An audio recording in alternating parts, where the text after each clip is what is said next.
You can go ahead and grab a seat.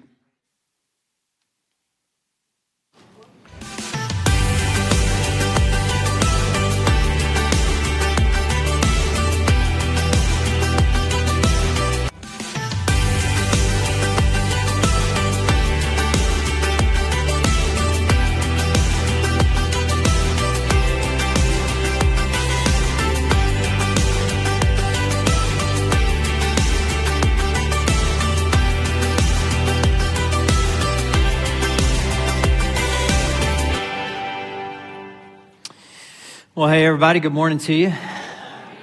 Thanks for being here at Community Christian Church, where we're all about helping people find their way back to God.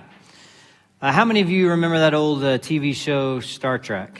Anybody remember that? I know there are a lot of different iterations of that down through the years, but I always think of the original TV show that started in the 1960s, I believe, with William Shatner as Captain Kirk and Leonard Nimoy as Spock, and they're leading the crew of the Starship Enterprise. And there's a line from the beginning of that old original show that almost everybody kind of can quote. And the idea of the show is it's a story of a group of people who are on a mission.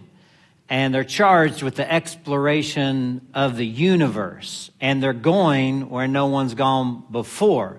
But that line has a little adverb in it because they're not just going where no one's gone before. They are boldly going where no one's gone before. And I was thinking about that, like, that's us. We just don't want to go through life. You know, there's something inside of us that wants to go boldly. We're not content with what we already know, what we already can do. We want growth and action and mastery. You know, we want to be challenged. And that part of us is real important because God put that in us. God wants all of us to grow and flourish and do great things. But too often that's destroyed really by a killer called discouragement. You know, discouragement is like a cancer of the soul. And really, who we are, you know, the test of character is not so much how you respond when things are going really, really well, but it's how you respond when you're in the valley of discouragement. I want to look today at somebody who went through a real discouraging era in his life. I don't want to see how he responded, and I actually want to challenge us to respond similarly. The guy's name was David. David's a real looming figure in the Bible, and we read about this time in his life in the Bible in 1 Samuel 21, where it was an era of discouragement. So if you have a Bible, get to 1 Samuel 21, and let me just set the stage a bit for what's going on in David's life at this point in time. Like as some of you know about David, you know, the beginning of David's life was quite remarkable. I mean, incredible things began to happen to him. David was a man of extraordinary gifting and potential. But these incredible things happened to him. Like one day, a prophet by the name of Samuel, a great prophet, comes to David's family and picks David out and says that David has found favor with God and he's going to be the next leader for God's people. He was going to be the king one day. And he actually anoints him on the spot right there, meaning great things are going to happen in David's young life. And for a while, well, they did. David ends up going to the court of the king, and he becomes a favorite of King Saul. He ends up becoming best friends with the king's son, Jonathan. He marries the king's daughter. He becomes a warrior, and he was wildly successful at that in that culture. He's so heroic that people end up singing songs about the greatness of David. Like everything that he touched seemed to turn to gold. He kind of lived a charmed life. But an interesting thing happened to him on the way to the top. It all began to unravel, and one by one, all these wonderful things that he achieved or were given to him, they began to be stripped away from him one by one. For instance, he became so successful that King Saul got incredibly jealous of him, got so jealous of him that he wanted to kill him and tried multiple times. He actually picked up a spear one day, very first time, throws the spear at him in his court trying to kill him. And he does this several times, such that David ends up running for his life. So now David's job serving in the king's court is gone, which means he loses his income. He loses his security. He ends up losing his marriage, too. He had married Saul's daughter, but one day Saul sent soldiers to David's home to kill David. And Saul's daughter, David's wife, helped David escape. And so she ends up being taken back by Saul. Kings could do that in those days. And Saul eventually had her marry somebody else, another man. So David loses his family. He tries to go see his spiritual mentor, Samuel, the prophet. But Saul hears about that too, and he sends soldiers over to where Samuel is, and David has to make another escape. And right after this, Samuel dies. And so David will never see Samuel again, never get advice or guidance from his old mentor. He's gone. So David tries to run to his best friend. Remember Jonathan, the king's son? And they have this great, great relationship, but Jonathan can't lift a sword against his own father. And so David has to run away again, and he'll never end up seeing his best friend from that day forward. And if all that wasn't bad enough, it gets worse because the nation of Israel was so hot for David that he has to leave the country. So think about this. He now loses his home and his culture and his language, and he's got nowhere else to go. And so he runs to a city outside of Israel called Gath. Now, just a word about Gath here. Gath is the home of a guy that some of you might remember. He was an enemy to David and David's people. David actually fought him in a battle when David was really young. David fought him with just 5 smooth stones and a sling. This guy was just a giant warrior. Anybody remember that guy's name? That's right, Goliath.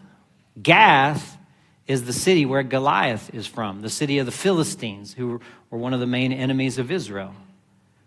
Like David is so desperate that he runs for safety to his enemies, to the Philistines. And to try to get them to have pity on him, he actually, pretends to be insane in hope that they would take him in. He acts like a madman. He foams at the mouth, scribbles on the gates, but they won't do it. They don't take him in. They kick him out. And here's what we read in 1 Samuel 22, verse 1. David left Gath and escaped to the cave of Adullam. All right, this guy was expecting a palace, you understand. He was waiting for the day that he would be put in charge. He would take the throne. He had wealth, he had power, he had beauty, he had fame, he had friends, he had security. He had what he thought was a guaranteed future. And of course, none of it was his idea in the first place. God tapped him on the shoulder and said, this is the direction I want you to go. This was God's idea. And now it's all gone. Like no money, no home, no friends, no job, no advisors. He's running for his life. He's expecting a palace, and he ends up in a cave with no guarantee that it'll ever be different. So, gang, today I want us to think about the cave. The cave is where you end up when all your props and all your supports and everything that holds you up, all your scaffolding, it just gets stripped away. The cave is where you end up when you thought you were going to have a great life, do great things. And now it's clear that things are not going to work out the way you had dreamed.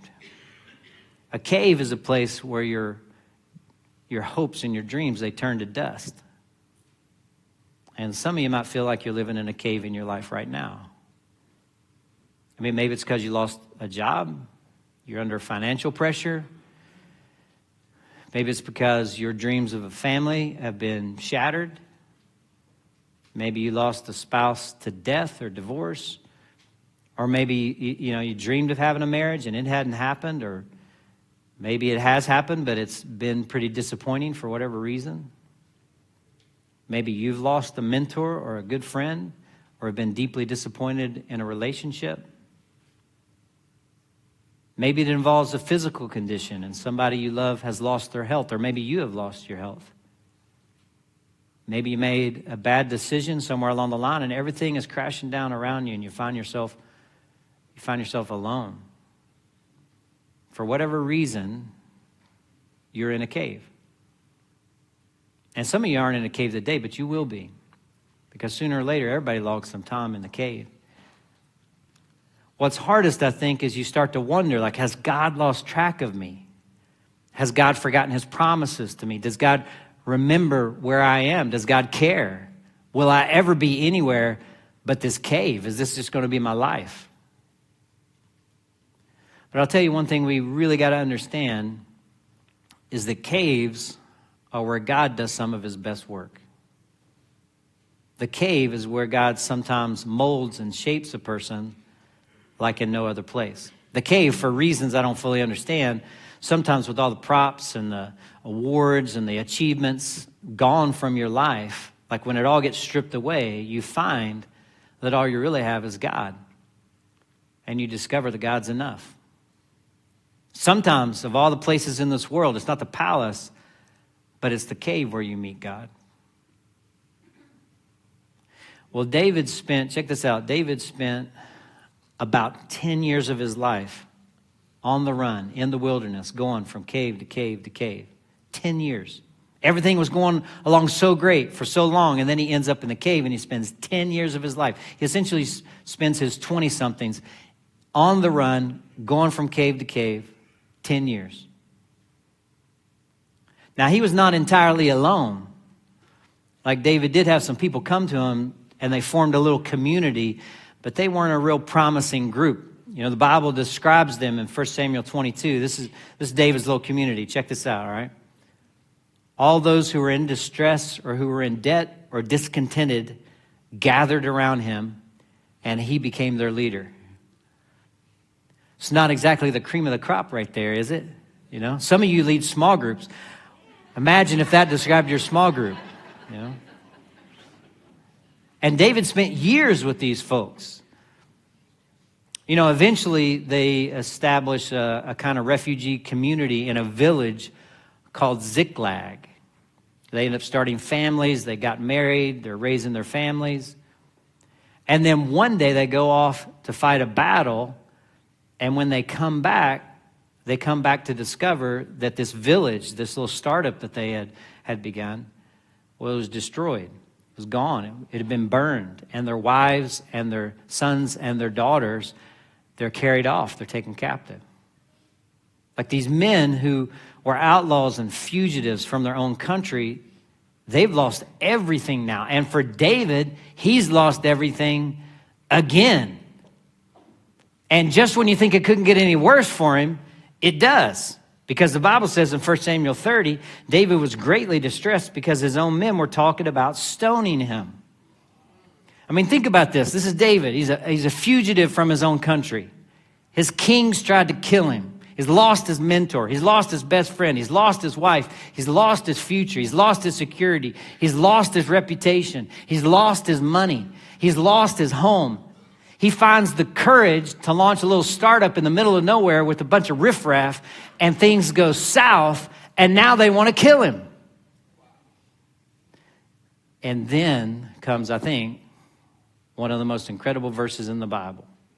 Just one little phrase. But here it is. But David found strength in the Lord his God.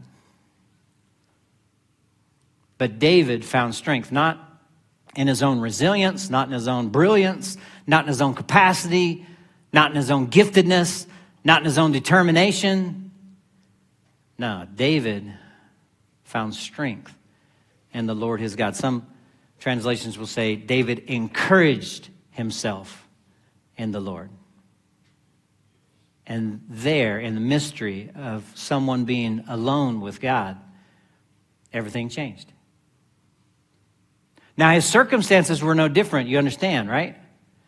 Everything outside of him looks exactly the same as it has. But David found strength, was encouraged in the Lord his God. You know, it's a wonderful thing to be encouraged by other people, isn't it? I mean, it's a great thing for us to gather, come in here and worship the way that we are. It's great sometimes to read a book or listen to something that stirs your spirit. But I'll tell you, gang, when you're in a cave and there's nobody to turn to, You can be encouraged by God alone. And this is the great secret of the spiritual life that we look at today. Like whenever every other resource was gone, like every prop kicked out from under him, every crutch removed, David found strength in the Lord his God. I wonder, in the midst of whatever it is that you face in your life, could that sentence be said of you ever? I mean, how exactly do we do that? How do we find strength in the Lord God? How do we be encouraged in the Lord? Well, let me show us what David did. You know, Psalm 142 gives us a little insight. Like over in Psalm 142, many of the Psalms, as some of you know, were written or they were associated with David, and this is one of them, Psalm 142. And some of the Psalms have a little descriptor above them, and Psalm 142 says this: a maskil of David when he was in the cave.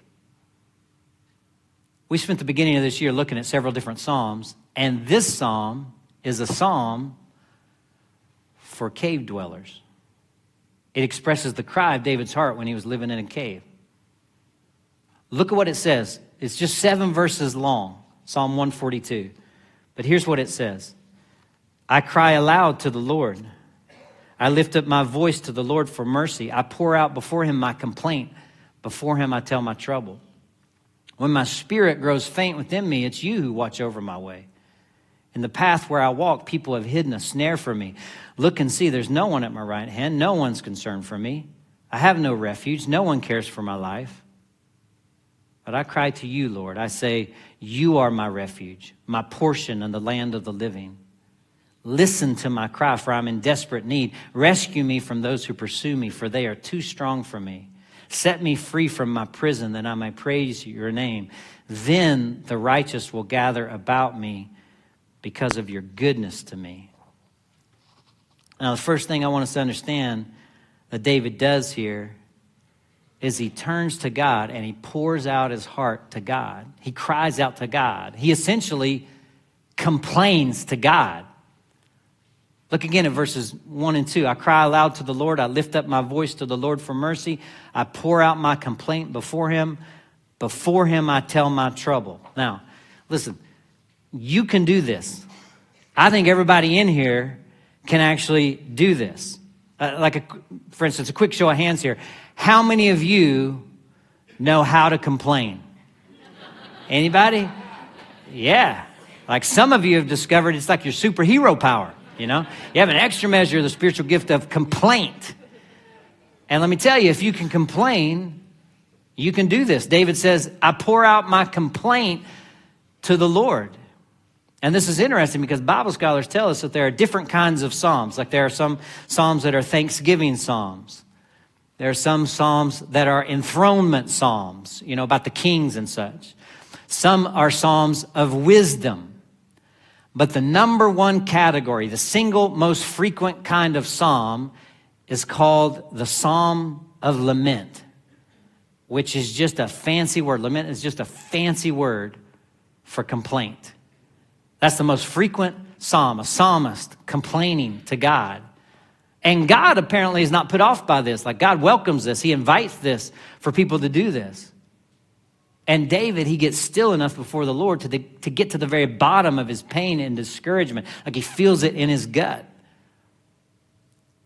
And a whole lot of people never have the courage to do this. Like they stuff their discouragement and their pain real deep down. You know, they pretend to be okay. They put on a stoic exterior, force a few smiles, that sort of thing. And they just avoid what's going on inside of them. And that doesn't solve anything. Some of us, we just complain to each other, you know. We're good at complaining, but we just go to the wrong place for it. And what happens is some people just complain so much that they live with this chronic sense of complaint and discouragement.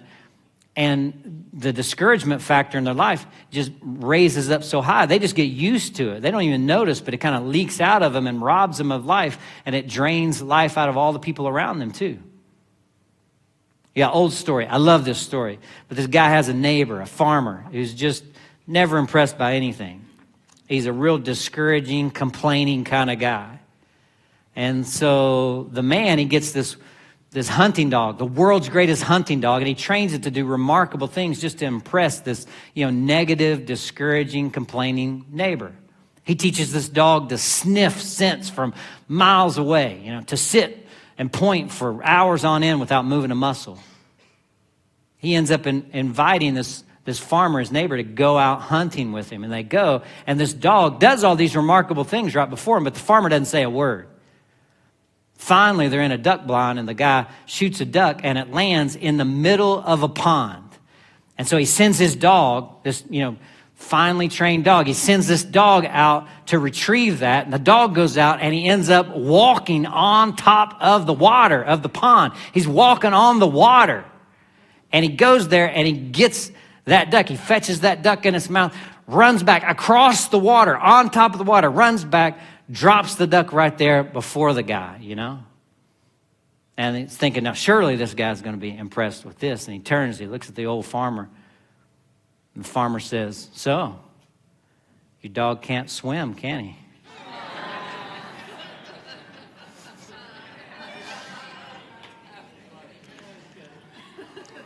Well, listen, you know people like that, and I do too. And you have some of that in you, and I do too. Like it's possible for human beings to kind of slide into a chronic low-grade complaint and discouragement that just doesn't go away. And it sucks the life out of them, and it sucks the life out of other people. And we just end up complaining about what an unfair thing my particular cave is. But we got to turn to God with it all. I mean, so David does. If you want to be encouraged in the Lord, the first thing you got to do is you got to be real honest about the discouragement factor in your life. You got to name it, you got to be open about it, and you got to talk to God about it. Just like David does when he says, God, I lay my complaint before you. He looks to God. He's always looking to God. And what happens is God becomes his ultimate refuge. This is another thing. Verse 5 says, I cry to you, O Lord. I say, you are my refuge. Sometimes you're in a cave that no human action can get you out of, and something you can't fix, something you can't heal. And in that day, all you can do is kind of hang on to God, who becomes a refuge. Do you view God this way, as a refuge? Do you think of him that way? That's the word that David uses over and over again in the Psalms. God, when I can't get myself out of this, I'm just not going to let go of you. You're going to be my refuge. I trust you. And finding ultimate refuge in God means you get yourself so immersed in God's presence and so convinced of his goodness and so devoted to his lordship that what you discover is that even a cave is a safe place for you to be because God is there with you, just like he was there for David. It's an interesting word, the word refuge. Over and over again in the Psalms, we come across the word refuge. In fact, 37 times in the Psalms, we find that word, most often attributed to God. God is my refuge. And David finds himself in this cave, and he's seeking refuge in God. And he's awake, and he's ready for God's love and strength, for God's presence and God's comfort to come to reality in his life. And he holds on to the goodness of God. And this is so critically important for us. Like, look at the final phrase of this psalm, the very end of verse 7. Set me free from my prison that I may praise your name. Then the righteous will gather around me, about me, because of your goodness to me. Like, how in the world can David talk about God's goodness to him after all that's happening to him? Well, he understands. Like, he doesn't turn cynical. He doesn't impugn the character of God. He trusts what he's come to understand and know about God, his goodness and faithfulness and grace, despite what's happening around him and happening to him. Like, we have a tendency to question the goodness of God if things don't work out like we want them to. We give up on God, or we impugn him, or we blame him. But David doesn't. He finds strength in the Lord his God as he holds on to the goodness no matter what. And this isn't about like hyping myself into believing that everything's going to turn out the way that I want it to. Like, it's not the idea that I can have whatever I want, that job, that house, that relationship, whatever it is, as long as I keep a real positive attitude and I'm able to visualize it and all. That's not what this is about. It's the confident expectation that an all-powerful God is at work, even in this fallen world, to redeem it and to bring good about it. And it's not just that there's a God out there somewhere in this universe. It's the confident expectation that that same good, powerful God is intimately aware of and deeply concerned about my life and my future, which means that I can face today with a resilient confidence and an unshakable poise. Not because the circumstances of my life are going to, come out the way that I'm hoping for or that, people in our culture expect it to, but because an all-powerful, all-good God is at work to redeem this world, and he knows all about me and is deeply concerned about me. Like to sense God's presence and be certain of God's goodness and to focus on God's words. Well, that's what it means to take refuge in God. Because ultimately, there is no other refuge. They're just distractions and Band-Aids and cheap knockoffs. See, when people are embracing God, or like he's their ultimate refuge, there's a depth of stability and power and goodness and connection. And that is to be our life. That is to be our life. Some of you are in a cave that you can't get out of. And some of you aren't there, but you will be. It's unavoidable. And we need to do what David did. He pours out his heart.